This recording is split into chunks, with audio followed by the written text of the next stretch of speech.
안녕하세요. 저는 아들 한 명을 키우고 있는 40대 직장인 아빠입니다. 자식을 키우다 보면 저마다 양육 가치관을 갖고 자식을 키우게 되는데요. 전 무엇보다 아들에게 사람은 진심이 중요하다고 말을 해줍니다. 그렇지만 세상엔 마음보단 겉모습, 조건이 중요하다고 생각하는 사람들도 많은 것 같아요. 제 주변에도 딱 이런 외형주의인 사람이 있었는데요. 그 사람의 끝은 결국 자신이 평가절하하던 사람에게 기대는 처지가 되고 말았습니다. 이젠 웃으면서 말할 수 있는 그때의 사건을 한번 들려드릴게요. 저희 집은 아버지, 어머니, 저, 그리고 여동생, 이렇게 네 식구입니다. 어릴 적부터 부모님은 정말 성실하시고 절약을 항상 실천하시는 분들이셨어요. 항상 부모님께서 저와 여동생에게 했던 말 중 하나는 나눔이었습니다. 부족한 형편이었지만 늘 이웃에게 나누고 베푸는 것이 행복의 시작이라고 하셨죠. 그런 부모님의 말씀을 들으며 저흰 건강하게 클 수 있었습니다. 그런 가치관들이 제 인생에도 정말 많이 영향을 줬던 것 같아요. 특히나 직업을 선택할 땐 보이는 것보다 미래 가치, 또 사람들을 보면서 많이 선택을 했으니까요. 지금 다니고 있는 직장도 중소기업이지만 무엇보다 사장님이 정말 좋으시고 직원들도 너무 좋은 곳이에요. 다들 으쌰으쌰 회사를 위해 열심히 일을 하면서 더 나은 미래를 만들려고 노력하는 그런 곳이라 연봉이 정말 많은 건 아니지만 10년 넘게 정말 열심히 다니고 있습니다. 결혼할 때도 마찬가지였는데요. 30대 초반에 아내와 결혼을 하게 된 이유도 무엇보다 중요한 건 사람의 마음씨라고 생각을 했기 때문이었어요. 저희 아내는 소탈하고 수수한 사람이었어요. 가진 걸 더 갖고자 욕심내기보단 행복을 주변에 나누고 함께 행복하게 살기 위해 노력하는 그런 사람이었죠. 그러다 보니 아내와 결혼을 하고서 저와 가치관도 너무 잘 맞았고 행복했어요. 처가댁엔 장인어른 장모님 그리고 아내의 언니인 처형이 있었습니다. 특히나 아내와 결혼하고서 장인어른은 절 너무 마음에 들어 하셨어요. 그 이유는 바로 장인어른과 취미가 똑같았기 때문입니다. 저는 낚시를 가는 걸 좋아했는데 장인어른도 낚시를 정말 많이 다니셨어요. 우리 강서방 왔나? 이번에 그 TV 프로그램 봤어? 우리 그때 갔던 낚시터 나온 거 맞지? 야, 거기서 엄청 큰 거 낚았었는데 자네 언제 시간 되면 우리 또 감세. 아유, 좋죠, 장인어른. 저야 장인어른 모시고 가면 낚시도 잘 되고 너무 좋습니다. 언제 갈까요? 말 나온 김에 다음 주말에 다 같이 갈까요? 낚시도 하고 그 주변 관광도 하면 좋을 것 같은데요. 좋지. 역시 우리 강서방이야. 내가 우리 강서방 온 뒤로 낚시 가는 게 더 재밌다니까. 이젠 그만둬야 하나 싶었는데 아주 좋은 낚시 친구가 생겼어. 그렇게 장인어른께선 저와 얘기를 나눌 때마다 너무 좋아하셨습니다. 그렇지만 장모님은 그렇지 않았어요. 처가댁엔 처형이 있었는데 처형은 미인대 출신으로 지나가는 사람들이 한 번씩 뒤돌아 다시 얼굴을 볼 정도로 미모가 출중했습니다. 그러다 보니 어릴 적부터 장모님이 엄청 남자 관리를 하고 그러셨다더라고요. 그래서 처형은 30대 중반이 넘어서도 제대로 된 연애도 못하고 결혼은 진짜 꿈도 꾸지 못했답니다. 그런 와중에 저희가 먼저 결혼을 하게 되니 장모님이 좀 탐탁지 않아 하셨어요. 늘 절 볼 때마다 군시렁 궁시렁 못마땅한 티를 팍팍 내시곤 했죠. 아휴, 난 우리 경에 먼저 보내놓고 나중에 주에 보내면 좋겠다 싶었는데 말이야. 좀 참지. 그걸 고세 못 참아가지고선. 엄마, 언니가 언제 결혼할 줄 알고 참아. 나 이번에 이 사람이랑 결혼 안 했으면 평생 못했어. 평생. 아니, 사위한테 고마워해야지. 엄만 지금 무슨 소리야. 언니 안 보여? 엄마 때문에 지금 결혼도 못하고 뭐 연애나 제대로 하고 있긴 해. 네 언니가 뭐 엄마가 다 알아서 짝지어 줄 거니까 넌 걱정하지 마. 그나저나 니들 결혼은 먼저 했지만 아이는 먼저 나오면 안 되는 거 알지? 애까지 먼저 낳아봐라. 그럼 아주 그냥 순서가 제대로 꼬이는 거야. 언니 결혼이나 시키고서 얘기해. 이러다가 언니 평생 노처녀로 살다 갈 수도 있어. 장모가 그렇게 틱틱 말을 던질 때면 아내가 나서서 중간에서 버럭 화를 내주곤 했습니다. 사실 장모님만 그럴 뿐 장인어른도 처형도 다 좋은 분들이셨어요. 그래도 처음엔 못마땅해 하던 장모님도 나중엔 조금씩 저에게 마음을 열긴 하셨습니다. 한 번은 장인어른과 근처 낚시를 갔다가 돌아와 제가 직접 생선을 손질해서 물회를 만들어 드린 적이 있었어요. 그걸 맛보시고선 장모님이 정말 너무 좋아하셨죠. 아니, 강서방, 원래 이렇게 요리를 잘했나? 어쩜 이렇게 간을 딱 맞췄어? 비리지도 않고 아주 고소한 게 맛있네. 회에도 가시 하나 걸리는 거 없고 대체 어디서 배운 거야? 아, 그냥 어깨너머로 배웠어요. 저도 처음에 손질 하나도 못했었는데요. 자꾸 낚시를 가다 보니까 해야 할 때가 있더라고요. 하다 보니 이젠 제법 따라할 수 있네요. 맛은 괜찮으세요? 아유, 괜찮다마다. 이거 너무 맛있는데. 강서방 식당 하나 차려도 되겠어. 그렇게 장모님과도 서서히 가까워지고 있었습니다. 아내는 저희 집에 정말 잘했어요. 부모님도 아내를 너무나 좋아하고 아끼셨습니다. 특히나 엄마가 사우나를 가시는 걸 좋아했는데 본가에 갈 때면 아내가 또 엄마와 같이 사우나를 가주더라고요. 솔직히 말하면 며느리가 시어머니 모시고 사우나 가는 게 사실 쉬운 일은 아니지 않습니까? 가족끼리도 맨몸 보여주는 게 좀 민망하고 불편할 수도 있는데 아내는 오히려 거리낌 없이 사우나도 가고 그러니까 엄마가 너무너무 좋아하시더라고요. 엄마, 어깨 좀 결린다고 하는 것 같더니 사우나도 갔다 왔어? 어, 주애가 오늘 사우나도 가고 가서 마사지도 받자고 하길래 갔다 왔지. 아유, 주변에서 얼마나 부러워들 하는지 몰라. 다들 어쩜 며느리 그렇게 잘 도냐고. 아, 요즘 시대에 사우나 같이 오는 며느리가 어디 있냐 그러더라고. 이야, 우리 엄마 오늘 어깨 좀 위로 솟았겠는데? 뿌듯하셨겠어.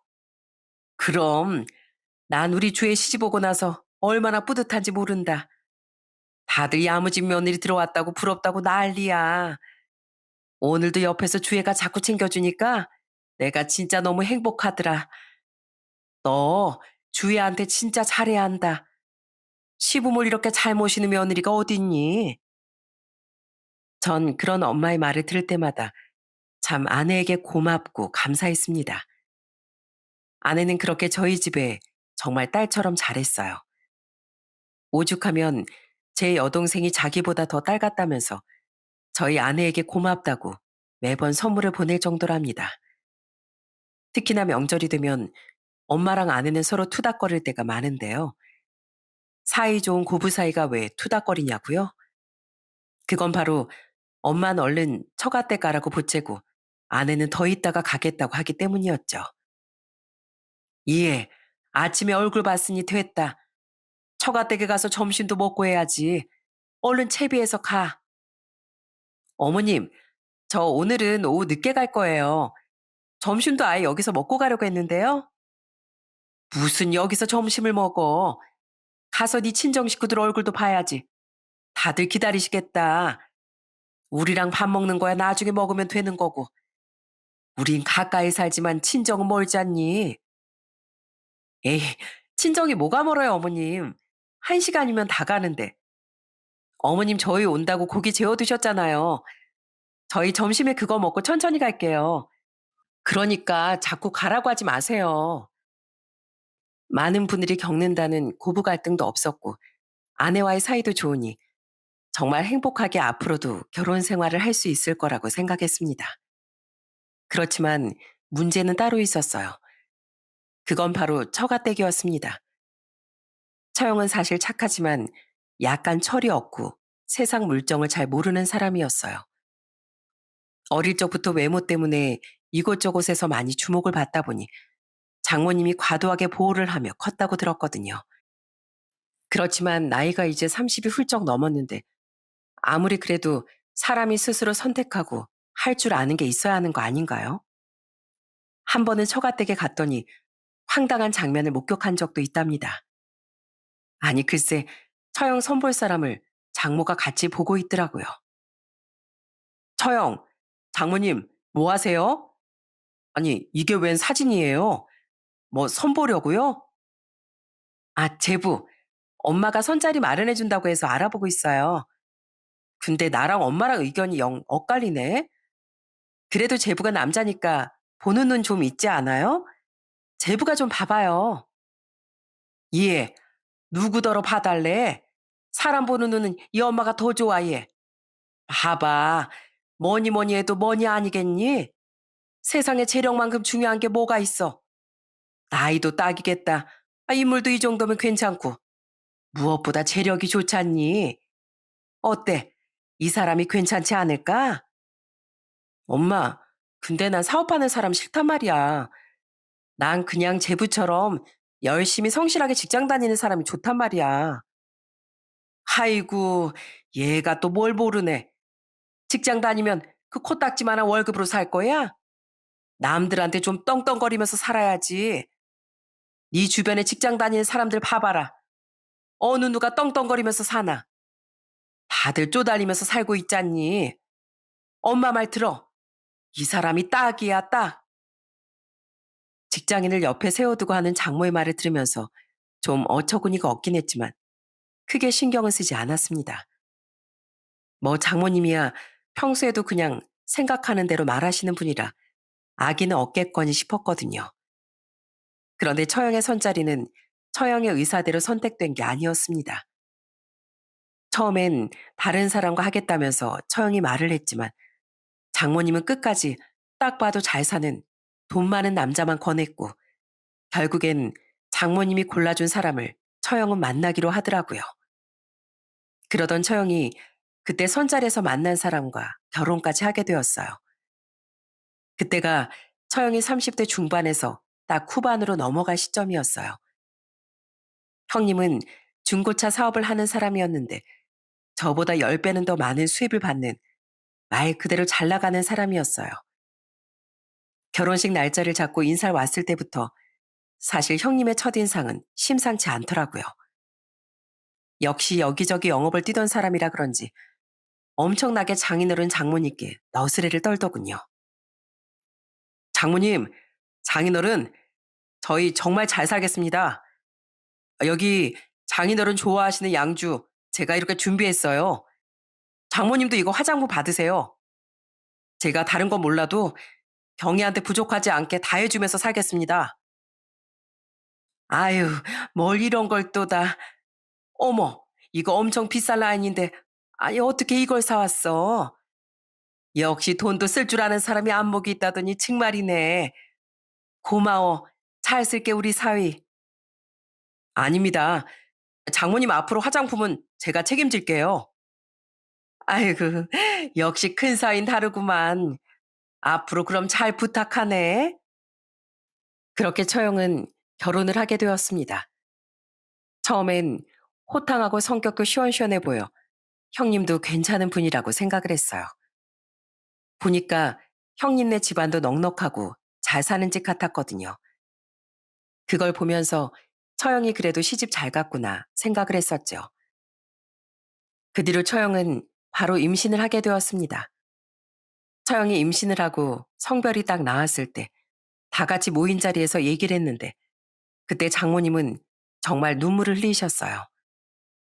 저흰 그걸 보고서 진짜 깜짝 놀랐습니다. 아들이라니, 아들. 아, 이런 경사가 어딨어. 얘 경애야. 넌 형국이네 집에 이제 얼굴 들고 다녀도 되겠다. 어쩜 장남의 장손을 떡하니 임신했니? 잘했다. 잘했어. 엄마 무슨 아들이고 딸이고 그게 뭐가 그렇게 중요해. 아이, 중요하지 그럼. 당연히 중요하지. 결혼하고서 아들을 낳아야 시댁에 예쁨 받고 그러는 거야. 몸 관리 잘하고 임신했다고 푹 퍼져 있으면 남편이 싫어하니까 운동도 좀 하고 그래라. 너무 힘들면 엄마가 집안일 도와주러 갈게. 그렇게 처형은 아들을 임신한 후 출산을 하게 되었어요. 출산을 하고서 장모님은 거의 처형네 집에서 매일 살다시피 했습니다. 처형이 산후조리로 움직이지 못하니 몸조리도 도와줄 겸 집안일도 해줄 겸 겸사겸사 처형 집을 오고 가시더라고요. 그래서 매번 형님이 장모님 댁까지 저녁에 모셔다 드렸는데 가끔씩 형님이 야근을 해서 집에 못 모셔다 드릴 땐 제가 가서 장모님을 댁으로 모셔다 드린 적도 있었답니다. 그때마다 장모님은 형님 찬양을 탈 때부터 내릴 때까지 하셨어요. 내가 예전엔 이런 거 몰랐는데 우리 두 딸들이 다 시집을 가고 나니까 옛날 어른들 하는 말이 다 틀린 말이 아닌 것 같다는 생각이 들더라고. 옛 어른들 말이요? 어떤 말이요? 그 있잖니. 큰 사인, 큰 사이라는 말 있잖아. 역시 우리 큰 사이 능력도 좋으니까 저렇게 좋은 집에서 살고 우리 딸도 얼마나 좋으니 좋은 집에서 자식 낳고 떵떵거리면서 사니까 말이야. 장모님은 처형이 좋으신 것 같아요. 에이, 그렇게 잘 살면 장모님이 몸조리 도와주러 가는 것보다 산후도우미 고용해서 하면 되는데 안 하잖아요. 아유, 그거야. 내가 해주겠다고 했으니까 그러지.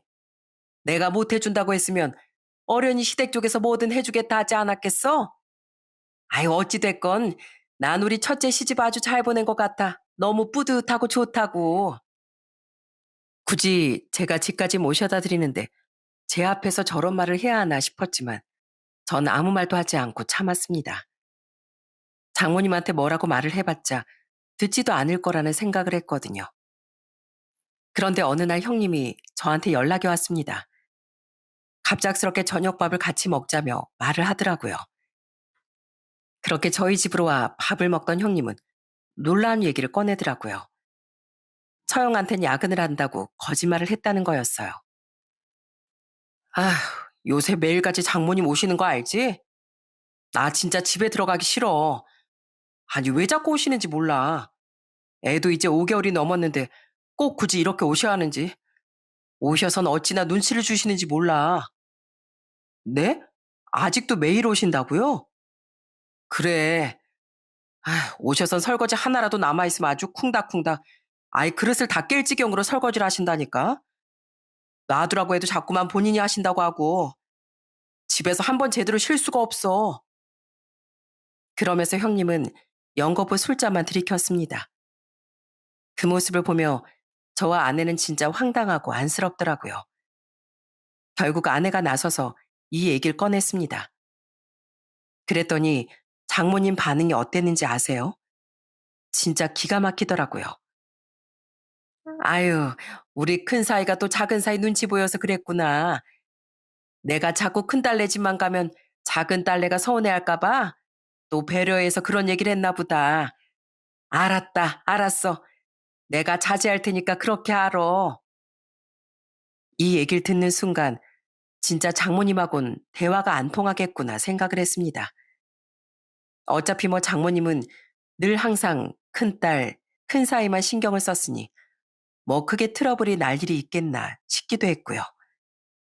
저희가 가도 처가댁에서 반겨주는 건 장인어른 뿐이었으니 자주 가게 되지도 않았습니다. 아내도 저와 마찬가지였어요. 그러던 어느 날 아내가 임신을 하게 되었습니다. 정말 오랫동안 임신을 준비했는데 거의 5년 만에 아이를 갖게 된 거였어요. 얼마나 행복하고 기뻤는지 그 사실을 알자마자 눈물이 절로 나오더라고요. 저희 집에서도 너무나 행복해 하시고 기뻐하셨고 좋아하셨습니다. 그런데 처가댁에 이 소식을 알렸더니 장인어른께선 뛸 듯이 기뻐하셨지만 장모님은 그러지 않으시더라고요. 이야, 드디어 우리 둘째가 임신했구만. 잘했다, 잘했어. 앞으로 몸 관리 잘하고 조심조심 그렇게 다녀야 한다. 우리 사이도 참 수고 많았어. 얼마나 마음고생이 심해서 그래. 아닙니다.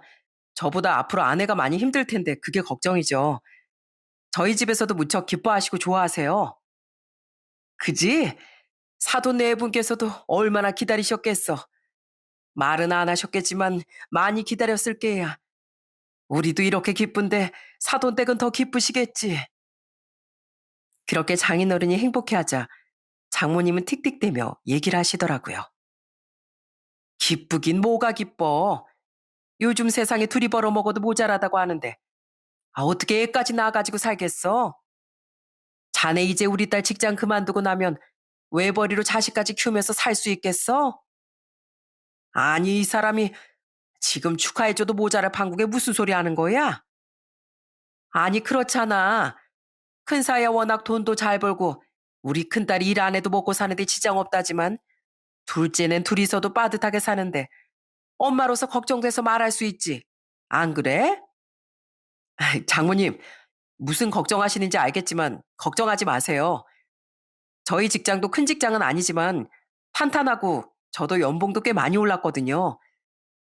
세 식구 먹여 살리는 데는 지장 없습니다. 참, 그거야 자네 생각이지.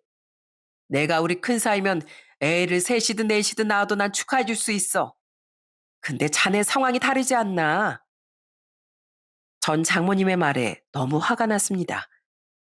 사실 오랫동안 저희가 아이를 기다려왔다는 걸 누구보다 잘 알고 계셨을 텐데 그런 말을 하시다니요.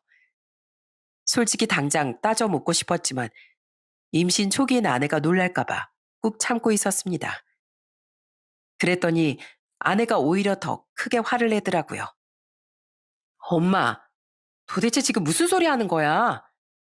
좋은 일이 생기면 축하를 해주지 못할 망정. 어떻게 그런 소리를 해? 돈 걱정하지 마. 뭐 언닌 지금 편하게 사는 줄 알아? 돈 많으면 뭐해? 애 보는 거 죄다 언니 혼자서만 다 하고 있는데. 우리 둘이서 열심히 애 키울 거니까 걱정하지 마. 걱정은 언니 걱정이나 해. 그래, 당신 좀 너무한 거 아니야? 그리고 우리 둘째 사이가 뭐가 어때서? 사람이 성실하고 착하기만 하면 되는 거지. 당신은 뭐 예쁘다고 맨날 큰 사이 큰 사이 그러는 거 아니야? 아니 난 걱정돼서 그러지 걱정돼서. 아유 그래 알았어. 내가 아주 헛소리를 했네. 미안하다 미안해. 결국 장인까지 나서서 호통을 치니 장모님은 마지못해 저희에게 사과를 하셨어요. 도대체 돈이라는 게 뭐길래 사람을 이렇게나 차별을 하시는지 이날은 좀 서운한 마음도 들었답니다. 그래도 그 뒤로는 아내가 입덧을 할 때 오셔서 아내도 돌봐주시고 저희 집안일도 챙겨주시면서 잘해주시려고 장모님도 많이 노력을 하셨어요. 그 모습을 보면서 그래도 엄마는 엄마구나 하고 생각을 했어요. 열 손가락 깨물어 안 아픈 손가락 없다더니 말은 그렇게 해도 둘째 딸 걱정도 많이 했었구나 싶었습니다. 그렇게 장모님은 저희 아이가 태어나면 당분간 몸조리도 도와주시겠다고 약속까지 하셨어요. 그렇게 아내의 출산일이 다가왔습니다. 그런데 출산한 날도 장모님은 축하한다는 전화만 올 뿐 병원에 오시진 않았어요. 어차피 산후조리원에 갈 거라 별 생각은 안 하고 있었는데 산후조리원에서 퇴원을 한 후에도 장모님의 연락은 없었습니다. 그래서 따로 무슨 일이 있으신 건 아닐까 하는 생각이 들어 제가 장모님께 전화를 드리게 됐어요. 그런데 장모님 하는 말이 정말 기가 막히더라고요. 장모님, 무슨 일 있으신 거 아니죠? 급한 일 있으시면 안 오셔도 된다고 연락드렸어요.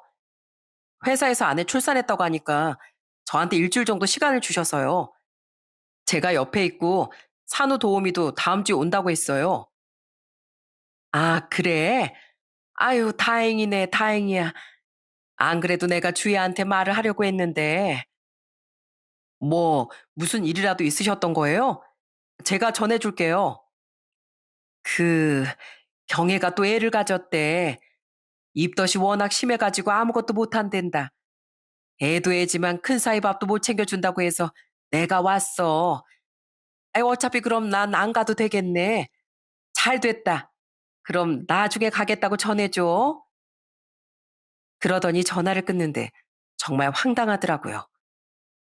아무리 그래도 출산을 한 딸이 먼저가 아닌가 싶기도 하고 그렇게 잘 산다며 자랑을 하던 큰 사위는 돈을 써서 도우미 불러도 되는 거 아닌가 싶기도 했고요. 그 소식을 아내에게 전해줬더니 아는 그럴 줄 알았다면서 차라리 잘 됐다고 얘기를 하더라고요. 여보, 어차피 우리 엄마 오면 머리만 아프고 신경 쓰여.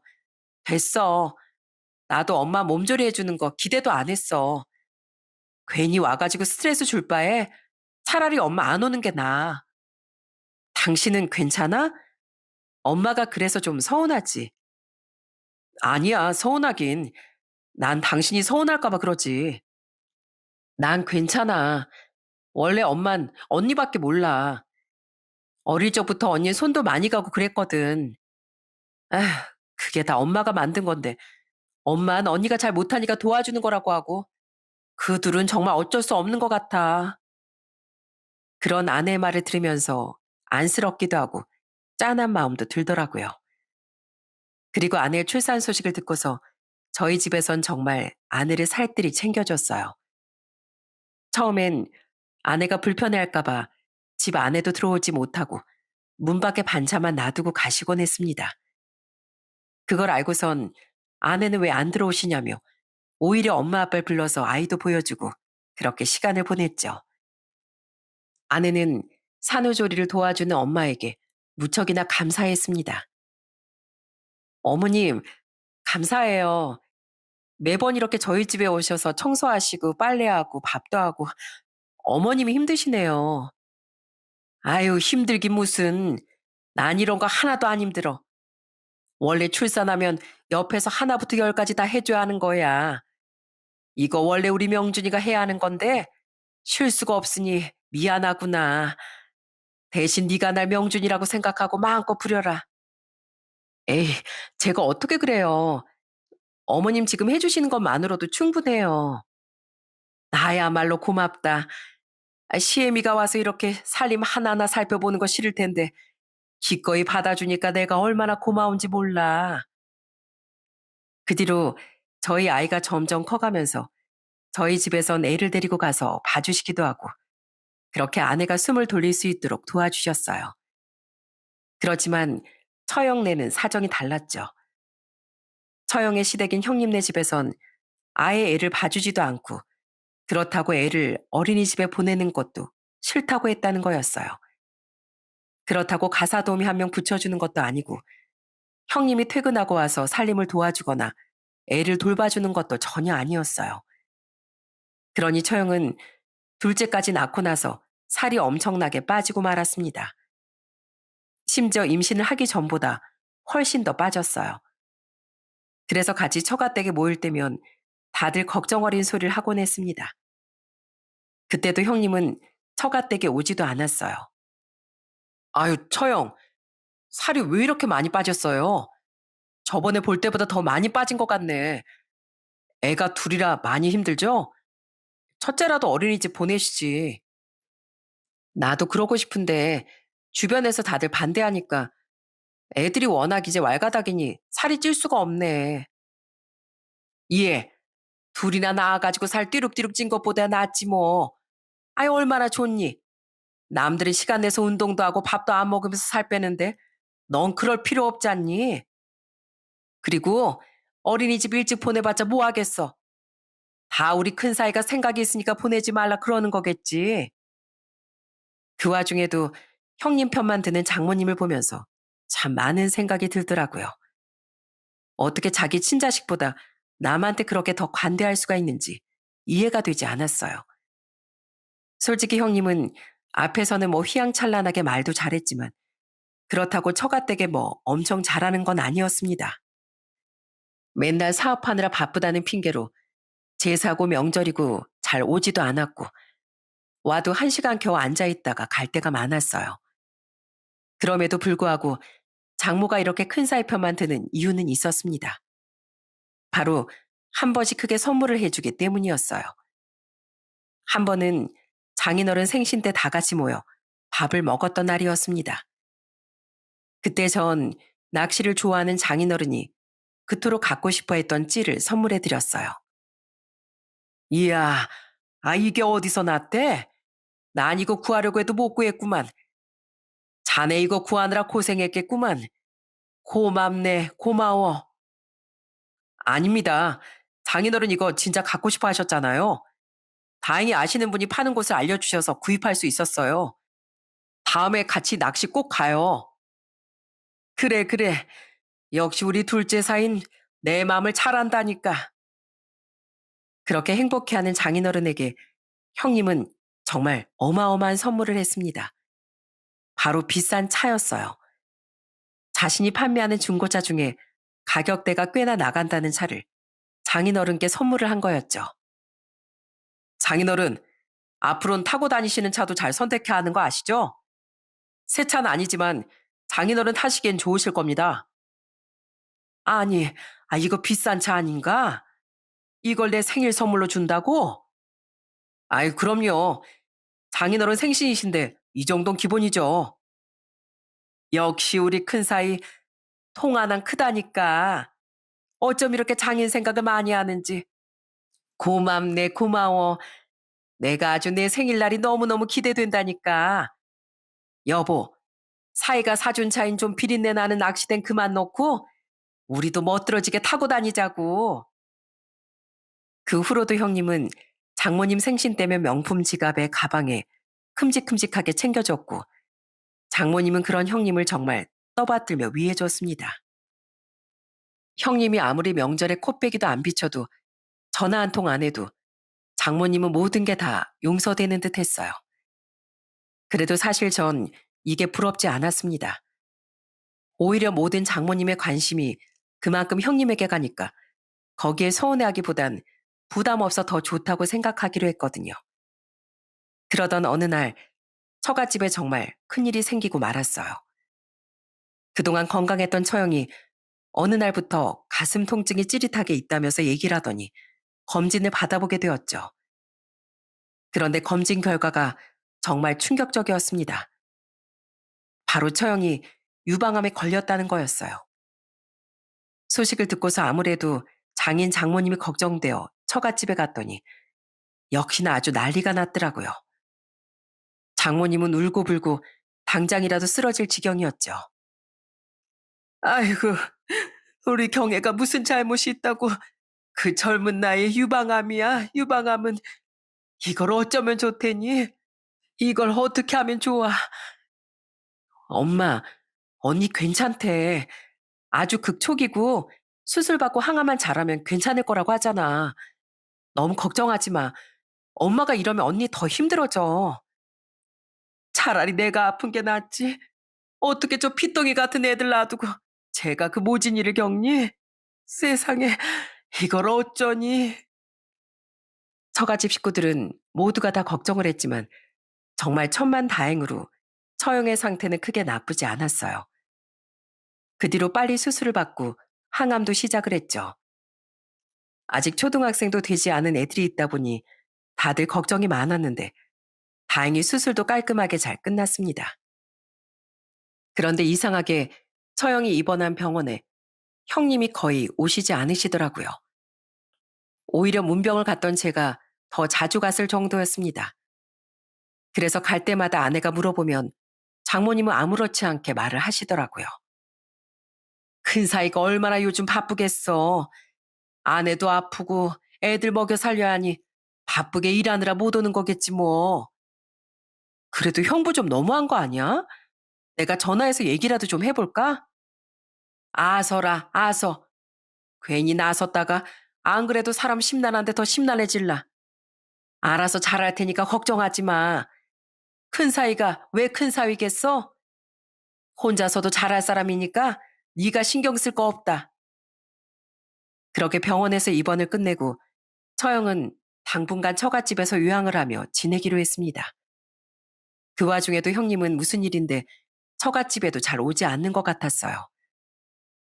그렇게 요양을 하다가 처형은 집으로 다시 돌아가게 되었습니다. 처형의 건강은 생각보다 괜찮았어요. 수술도 잘 되고 항암도 깔끔하게 잘 끝나 몸에 큰 이상은 없는 상태였죠.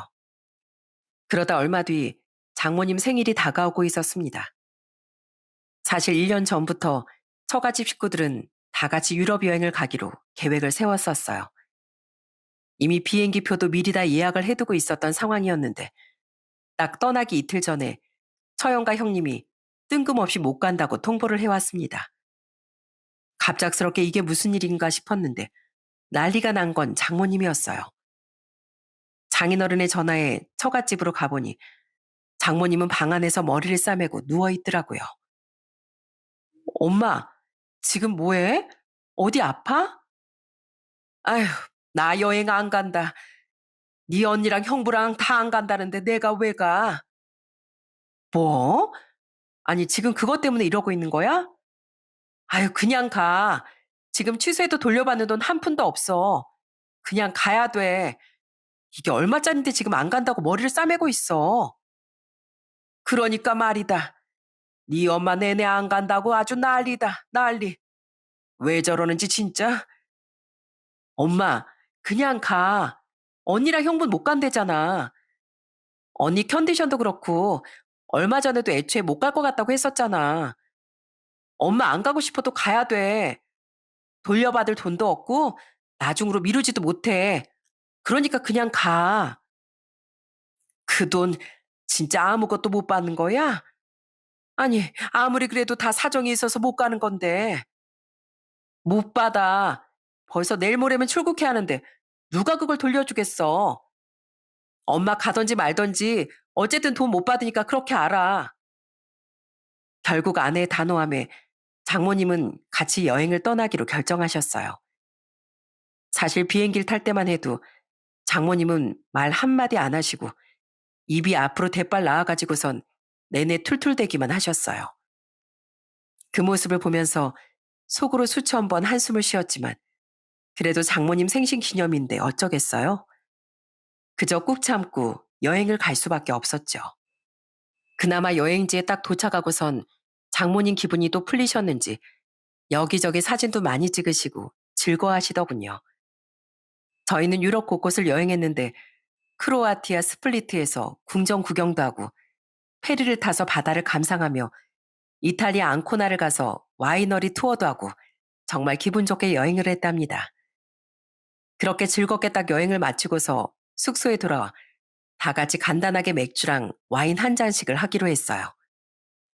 아내와 장인어른도 여행을 온 게 너무 신이 나셨는지 즐겁게 술상도 차리고 그렇게 호호하하 얘기를 나눴습니다.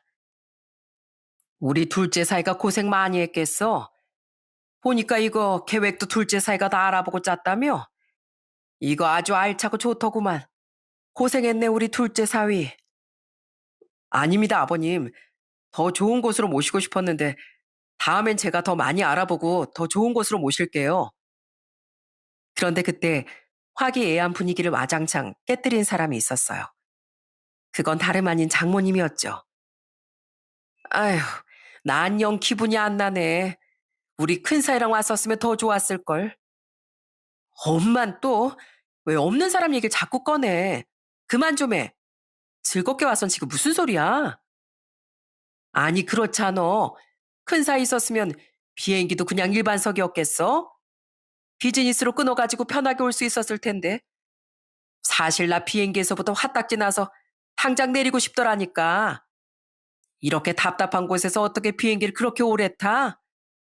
큰 사이였으면 진작에 다 알아가지고 좌석 업그레이드 해줬을걸. 솔직히 전 장모님의 이 말을 듣고 그때부터 화가 슬슬 올라오기 시작하더라고요. 우리나라에서 유럽까지 비즈니스를 타면 그게 얼마나 비싼데 아무렇지도 않게 그렇게 말을 하는 것도 어처구니가 없었지만 끝까지 큰 사이 그러는 것도 정말 못 듣겠다 싶었습니다. 그때 저보다 먼저 장인어른께서 화를 내며 장모님을 말리셨어요. 당신 지금 무슨 소리 하는 거야? 비행기에서 잘만 자더구만. 비즈니스는 무슨 비즈니스? 그리고 아까까지 잘만 웃으면서 사진 찍던 사람 어디 갔어? 즐겁게 내내 잘 지내다가 이게 무슨 초치는 소리냐고? 아니 내가 무슨 초를 쳐. 난 그저 사실을 말하는 거지. 우리 큰사이가 이런저런 경험도 많고 이런 곳도 많이 다녀와 봤으니까 더 좋은 것 더 잘할 거 아니야. 그러니까 큰사이랑 같이 왔으면 더 기분 좋게 다녔을 텐데. 아이 오늘도 봐. 하루 종일 걸어 다니는 코스만 넣어 놓으니 내가 이렇게 피곤해서 못 살지. 언제 내내 앉아있는 여행은 싫다더니 이 사람이 왜 자꾸 말을 바꿔? 고생하면서 애쓰게 가이드하는 사이는 안 보여? 자네, 내가 사과함세. 이 사람이 여행을 오더니만 뭘 잘못 먹었나 봐. 아주 헛소리를 하네, 헛소리를. 헛소리? 헛소리라니. 난 그저 우리 잘난 큰 사이가 잘났다고 하는 것뿐인데, 그게 무슨 헛소리야? 당신이야말로 둘째 사이 눈치만 보느라 사람 그렇게 모함하지 마. 둘째 사이도 서운해하지 말고 사람이 그래도 객관적으로 사람을 볼 줄 알아야지. 내가 워낙에 거짓말을 할 줄을 모르는 사람이야, 내가. 그러니까 서운해도 이해해. 결국 전 장모의 말에 화를 폭발하고 말았습니다. 사실 제가 그동안 꾹 숨겨놨던 진실은 따로 있었거든요. 입 앞까지 올라오던 그 말을 꾹 참고 있었는데 끝내 진실을 토해낼 수밖에 없었어요. 장모님, 어쩌죠? 그 잘난 사이 지금 이혼 소송 중인데요. 이제 장모님 큰 사이가 아니게 됐네요. 뭐? 아니, 그게 무슨 소리야? 이혼이라니? 이혼이라니? 형님, 이혼하시겠답니다. 그래서 이 여행도 안 오시는 거고요. 장모님 생신 기념이니 여행 기간 동안엔 절대 말씀 안 드리려고 했는데 도저히 안 되겠네요. 내내 형님만 찾으시는 거 보니까 이번에야말로 진실을 알려드릴 때인 것 같아서 말씀드리는 겁니다. 뭐라고? 자네 지금 나한테 거짓말 하는 거 아니지? 내가 당장 확인해봐. 어? 아니면 어쩔 거야? 아니면 어쩔 거냐고. 한국 가자마자 한번 알아보시죠. 진실이 뭔지 장모님 똑똑히 확인하세요. 결국 그 여행은 흐지부지 끝이 나고 저희는 한국으로 들어오게 되었습니다. 한국으로 들어오자마자 장모님은 바로 처형 집으로 향했어요. 배를 누르자 안에서 처형이 나오는데 누가 봐도 며칠은 잠도 못 잔 표정이었어요. 그 표정을 보고서도 장모님은 고래고래 소리를 치면서 화를 내시더군요. 너, 너 이거 사실이야? 너 이서방이랑 헤어진다는 게 사실이냐고? 진짜야? 왜? 도대체 왜 이혼을 한다는 건데? 엄마, 나 지금 머리 아파. 엄마 말고도 신경 쓸 게 얼마나 많은데 다짜고짜 와서 큰 소리야. 네가 머리 아프고 말고 그건 나중 일이고 내가 묻는 거 나와서 대답해. 사실이냐고? 진짜 너 이혼한다는 거니? 그래, 그래 맞아. 우리 이혼해. 이혼 안 한다고 하니까 소송까지 건다더라 아주. 뭐라고? 소송을 걸어? 아니 지가 뭔데? 지가 뭔데 소송을 걸어? 왜? 걔가 먼저 헤어지자든? 설마 뭐 네가 바람 피고 그런 거야? 바람? 바람이면 내가 이렇게 말도 안 하지. 엄마 때문이야. 엄마 때문. 엄마 때문에 나 이혼당하게 생겼다고. 뭐? 네, 그랬습니다. 처형의 이유는 장모님 때문이었어요. 사실 여행을 가기 며칠 전 형님은 저에게 할 말이 있다며 절 부르셨어요. 한참을 술을 마시던 형님은 저한테 진짜 경악스러운 말을 하더라고요. 동서, 사실 동선 좀 이해할 것 같아서 나 동서한테는 사실대로 말하려고. 나 아내랑 이혼할 거야. 솔직히 내 나이가 뭐 엄청 많은 것도 아니고 돈도 있는데 주변에서 접근하는 여자도 많고 말이야. 네? 뭐라고요? 처형 암 걸린 거 아시죠? 아니 근데 그 와중에 이혼을 하시겠다고요? 아무리 제가 남자지만 그건 이해 못합니다. 갑자기 왜 이혼하시겠다는 거예요? 진짜 다른 여자라도 만나고 싶어서 그러시는 거예요? 뭐 그런 것도 있고 사실 나 장모 때문에 진짜 힘들어. 장모가 나한테 매일 보내는 문자 한번 봐볼래? 이렇게 나한테 아침 새벽부터 격언 문자 매일 보냈어. 이게 벌써 몇 년째인지 모르겠다고. 그때 형님이 저에게 보여준 메시지를 보고선 전 경악을 금치 못했습니다. 형님 말처럼 장모님은 지금까지 내내 형님께 메시지를 보냈던 거였어요. 그리고 형님이 보고서 아무런 답장도 안 하고 하루 종일 언제 답장을 주냐며 재촉한 장모님의 메시지도 있었어요. 그렇게 큰 사이 하던 장모는 정말로 사이를 아낀 게 아니라 엄청난 집착을 하고 있었던 거였어요. 아니, 장모님이 이러면 처형한테라도 말해서 그만하게 중지해달라 그러면 되잖아요. 이건 너무 핑계 아닙니까? 나도 해봤지. 근데 안 해도 엄마가 그러는 걸 자기들 어떻게 하니? 이게 말이 돼? 나 도저히 이 집안 답답해서 못 살아. 절대 못 살아. 솔직히 이젠 다른 여자도 눈에 보이고 말이야. 뭐라고요? 지금 그게 할 소리입니까? 와, 진짜 사람 이렇게 뒤통수 치네요. 아무리 장모님이 잘못했거니와 평생 형님 옆에서 애 키우고 고생한 처형 생각은 한순간도 안 하세요? 예의라도 있으시던지 어쩜 이렇게 예의가 없습니까? 이혼하시면 제 눈앞에 뛸 생각하지 마세요. 예? 형님이고 나발이고 그땐 가만 안 둡니다. 그러면서 전 그 자리를 나와버리고 말았어요. 형님의 말도 충격이었지만 그간 장모님의 뒤틀린 사위사랑이 더 충격적이었어요. 그래도 그땐 설마 이혼을 하겠나 싶었는데 진짜 이혼 소송까지 냈던 거였어요. 결국 처형내는 이혼을 할 수밖에 없었죠. 장모님께서 그간 했던 행동이 법원에서도 과하다고 판단한 거였습니다. 다행히 애들은 처형이 키우기로 했고 양육비를 받기로 했어요. 처형은 이혼 후 처갓집으로 들어가 살게 되었고요. 그렇게 폭풍 같은 사건들이 지나가면서 사실 한동안 장모님은 방 안에서 잘 나오지도 않고 저랑 마주치는 것도 자꾸만 피하시더군요. 저 역시 장모님께 서운한 마음에 별다른 말을 하진 않았어요. 처갓집에 가는 것도 다 장인어른을 보러 간다는 생각으로 갔던 거였어요. 그래도 이젠 처형도 많이 바뀌었더라고요. 암도 이제 거의 나아서 지금은 완치 판정만 기다리고 있답니다. 그리고 다시 직장 생활하면서 애들도 혼자서 잘 키우고 잘 지내고 있어요. 아내 말로는 여태껏 본 처형 모습 중에 요즘이 제일 철이 많이 든 것 같다며 얘기를 하더군요. 그리고 처형은 온 가족이 다 있는 자리에서 한 가지 선언을 했습니다. 나 앞으로 엄마로서만 평생 살 거야. 이젠 다신 남자 안 만나. 절대 안 만날 거니까. 특히 엄마. 엄만 나한테 남자 만나라 재혼해라. 이런 얘기할 생각 꿈에도 꾸지 마. 처형의 선언은 말 그대로 장모에게 앞으로 큰 사이라는 건 평생 없다는 뜻이었죠. 장모님이 그렇게 강요해서 만나게 된 남자와 결혼까지 하게 됐는데 그 결혼을 깬 것도 장모님 본인이었으니 얼마나 할 말이 없었겠습니까? 한동안 처형 눈치, 제 눈치를 보면서 사시던 장모님은 요즘은 그래도 저에게 잘해주시려고 엄청 노력하세요. 아유, 난 그 옛날 큰사이 그놈은 처음부터 애초에 마음에도 안 들었어.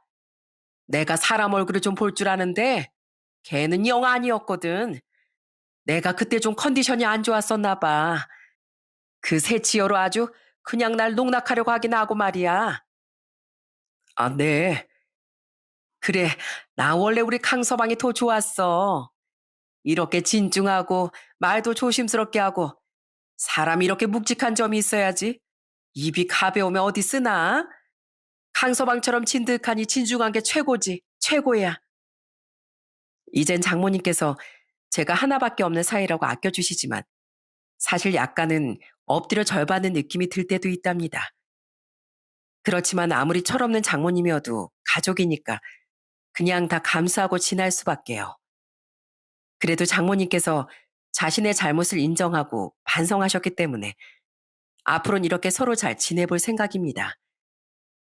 처형도 이제는 건강하고 장인어른께서도 아직까지 낚시도 잘 다닐 정도로 건강하게 잘 지내고 계세요. 저희 집안 식구들도 건강히 지내고 있고요. 특히나 저희 엄마 아빠는 아직도 저희 아내를 누구보다 아끼면서 사랑해 주신답니다. 이렇게 좋은 사람들과 함께 앞으로도 행복하게 살아보려고요. 여기에 올라온 사연들을 보면 참 저희 같은 사연들이 많더라고요. 사실 며느리나 사이나 원래 본가족이 아니고 결혼을 하면서 가족이 된 거 아닙니까? 그런데 보면 원래 가족보다 새로운 가족들에게 더 부담을 많이 주시는 분들이 많은 것 같습니다.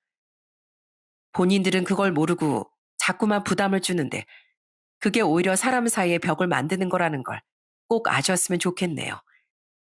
제발 좀 서로 부담 주지 말고 멀리서 거리를 두고 각자의 삶을 존중하고 응원해 주는 건 어떨까요? 저도 항상 살면서 생각을 하는 게 자신의 마음을 표현하는 건 무엇보다 중요하다는 겁니다. 아무리 서로 잘 아는 사이라도 상대방이 무슨 생각을 하고 있는지 늘 알 수는 없잖아요.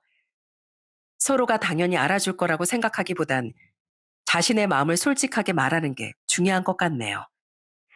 여러분들도 주변 사람들과 속 시원하게 마음을 나눠보시길 바라며 이만 제 사연을 마치도록 하겠습니다. 지금까지 들어주셔서 감사합니다.